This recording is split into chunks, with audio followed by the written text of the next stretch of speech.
Então, para o tutorial que a gente vai fazer hoje, iniciamos aqui na tela do Plaxis 2D. Essa já é a versão Connect Edition, versão 20. Inicialmente, nós definimos um nome para o nosso projeto. Eu vou colocar aqui Demo Tech Talk. Se eu tiver algum comentário relativo a esse projeto, se eu tenho interesse em inserir o logo da minha empresa aqui na hora de plotar os meus resultados. E na aba de Model, eu defino algumas condições de unidade de medidas, se está do plano de tensões, a quantidade de nós nos elementos, e aqui a parte de limites das minhas coordenadas, né? Para esse modelo eu vou manter 0,65 no eixo X e menos 30, 20 no eixo Y, tá? Vou manter aqui o peso específico da água como standard e dar um OK. Beleza, iniciei o meu projeto e aqui a gente tem o fluxo de trabalho bem definido ao longo das nossas análises. Então, inicialmente eu defino as minhas camadas litológicas, o meu modelo geotécnico, defino as estruturas que vão estar de alguma maneira interagindo com o meu solo, rocha, o refinamento e geração da malha.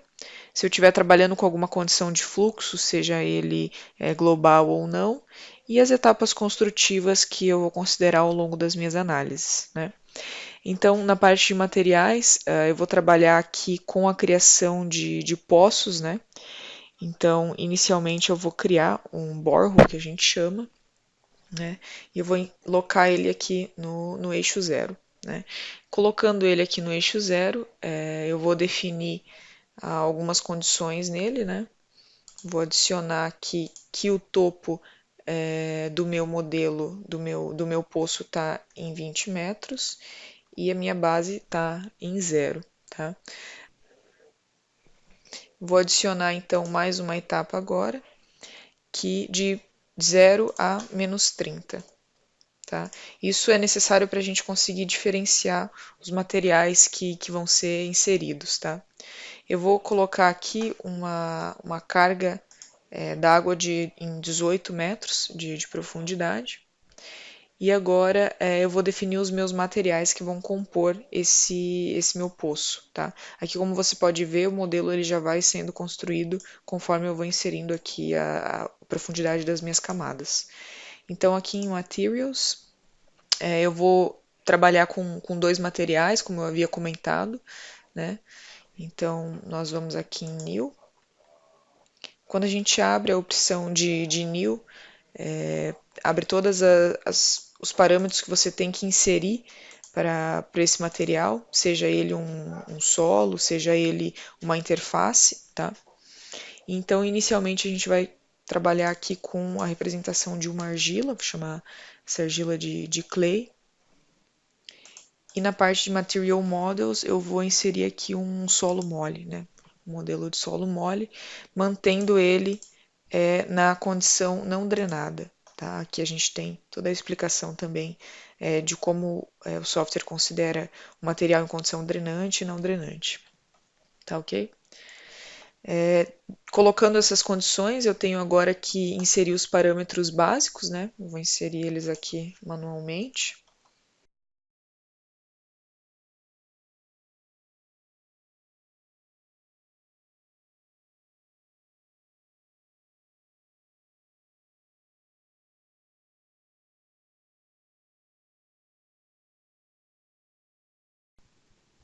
Beleza, vou dar um OK. Definir o meu material que seria uma argila. Então agora a gente vai para o nosso segundo material, que seria uma areia, né? Vou clicar aqui em New, colocar como Sand, e vou trabalhar com um modelo constitutivo de hardening soil disponível no Plaxis, né? Condições drenadas, e vou inserir as minhas condições também, os parâmetros de materiais, conforme a gente fez anteriormente.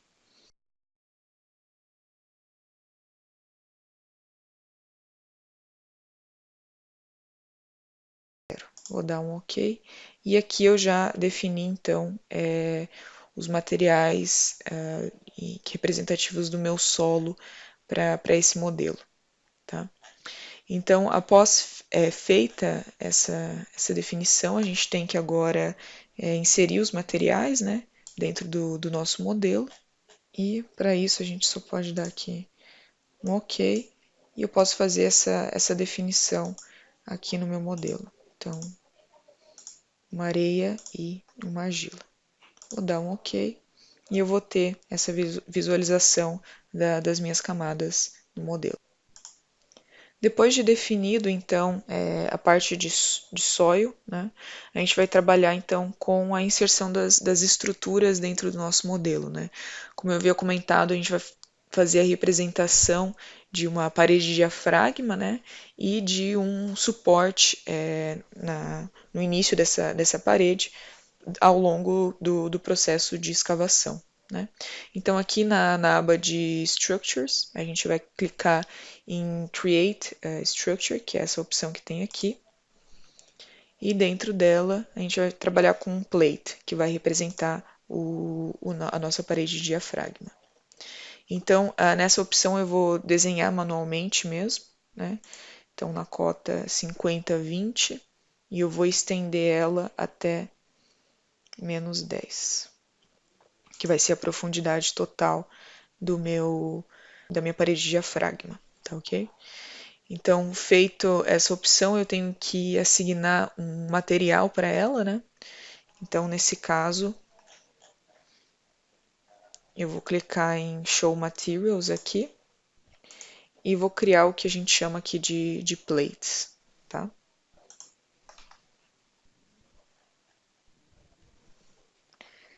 Dá um New. Nesse caso aqui, eu vou dar um nome mesmo de plate para ele, para esse material. E aqui ele vai pedir algumas considerações para a representação desse material, né? Eu estou trabalhando aqui na opção elástica, né? Também tem elastoplástico. E eu vou inserir, então, as condições do meu material aqui.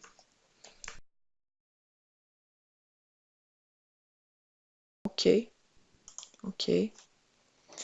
E aqui eu já tenho, né, o plate que foi criado e eu posso assignar esse material para ele. Tá ok? Agora eu tenho que definir as interfaces positivas e negativas para essa parede de diafragma. Essa definição ela não interfere diretamente no processo de cálculo, ela é apenas uma representação para, enfim, definir um lado positivo e outro negativo no nosso modelo. Então aqui eu vou definir ele como positivo.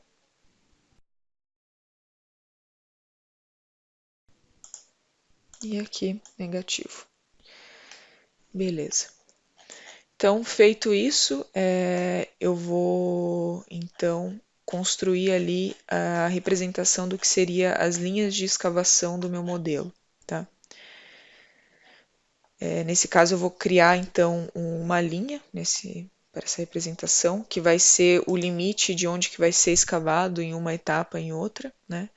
Então, eu vou levar o meu cursor aqui em 50, 18, que seria o primeiro processo de escavação, e vou mover ele até 6518, clicar com o botão direito e definir.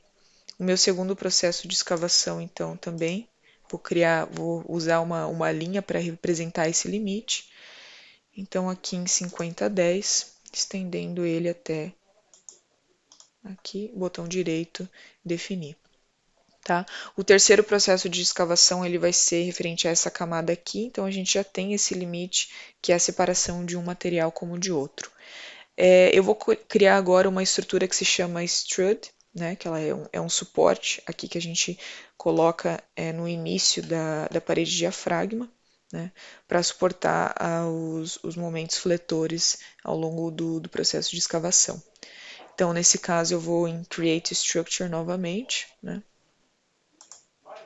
e vou aqui nessa opção de Create Fixed End Anchor, tá?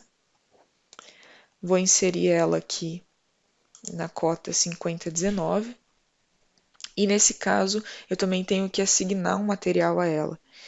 Então, vou na minha parte de materiais. Agora eu vou criar como uma representação de Anchor. Vou dar um nome aqui de Anchor também. E ele vai pedir, então, dois parâmetros para a gente. Nesse caso, eu vou utilizar que está contando no nosso tutorial. Vou dar um OK. E eu posso assignar ele diretamente aqui dentro do nosso modelinho. Fazer aqui na parte de ancoragem, ele informa aqui a direção x e y desse suporte e a distância equivalente. A gente vai mudar essa distância equivalente para 15, tá ok? Que é a distância entre o ponto de conexão e a posição na direção da rótula do suporte, onde o deslocamento é zero. Além então da gente definir essas estruturas, a gente também vai trabalhar com um carregamento dentro desse nosso modelo. Nesse caso, então, a gente vai fazer um carregamento, uma linha, né, de carga que está sendo aplicada, e nesse caso a gente também vai inserir manualmente aqui da cota 43,20 até 48,20. Beleza. Vou dar um clique com direito, ele vai assignar para mim. E eu posso ver aqui também no meu Tree View, nessa Selection Explorer, os carregamentos que estão, os valores que estão sendo considerados nesse carregamento. Nesse caso aqui eu vou alterar para -5 e ele já vai me dar esse valor em módulo para mim. Feito, então, inserir as minhas estruturas, inserir o meu material, agora eu posso, então, gerar a minha malha, né? Então, clicando aqui na opção de malha, né? Eu posso clicar, então, na opção de gerar a malha, né? Eu defino aqui a distribuição dos meus elementos, vou dar um OK. E ele vai abrir uma janela para mim com a malha gerada. Clicando aqui em View Mesh. Então aí está a malha que está sendo considerada nesse modelo. Você pode fazer alterações nela, enfim, mapear os nós dessa malha. Então, para nós, nesse momento, tá tudo ok, né? Eu vou dar um close aqui e voltar para o meu modelo, né? Entrando agora na parte de cálculo, a gente tem que definir as sequências construtivas. Aqui, na parte de condições de fluxo, eu estou mantendo uma condição global, que é aquele nível freático que a gente inseriu inicialmente em relação a esse borehole que nós utilizamos. E agora, na parte de etapas construtivas, nós vamos definir, então, quais vão ser as etapas de escavação, inserção de estruturas e afins, tá? Então, na etapa 1, a gente tem essa etapa inicial aqui, a gente vai trabalhar com cinco etapas nesse modelo, tá? Na minha etapa 1 eu não estou considerando nenhuma estrutura, nenhuma escavação, é de fato apenas a parte das camadas geotécnicas que eu tenho. E na fase 1, de fato, a gente vai inserir então a inserção da parede de diafragma. Então, eu vou pedir para ele selecionar aqui apenas plates, né? Eu vou vir aqui, ele vai fazer essa seleção para mim. E eu vou colocar como ativo. Eu vou também aplicar a parte de carregamentos, né? Então, eu vou dar um clique com o botão direito nos meus carregamentos e vou ativar ele também nessa fase. Na segunda fase, então, é quando a gente vai de fato começar a escavação do nosso modelo. E eu vou clicar aqui nessa camadinha e vou pedir para ele desativar ela. Na minha etapa 3, eu vou falar para ele inserir, então, a minha âncora aqui, né, o meu suporte. Então, ele vai ativar essa âncora. Na fase 4, eu vou desabilitar esse material aqui, esse, né? Nessa fase aqui eu também desabilito essa camada. E por fim, a fase 5, eu vou desabilitar esse aqui. Então, se a gente for voltando aqui, dá para ver as etapas conforme foram especificadas. Então, após feita essa definição das camadas, né, definição de cálculos, a gente vai clicar, vai definir aí alguns pontos para fazer a parte gráfica de resultados, né, de plotagem, né. Então, na parte de Select Points, eu vou vir aqui.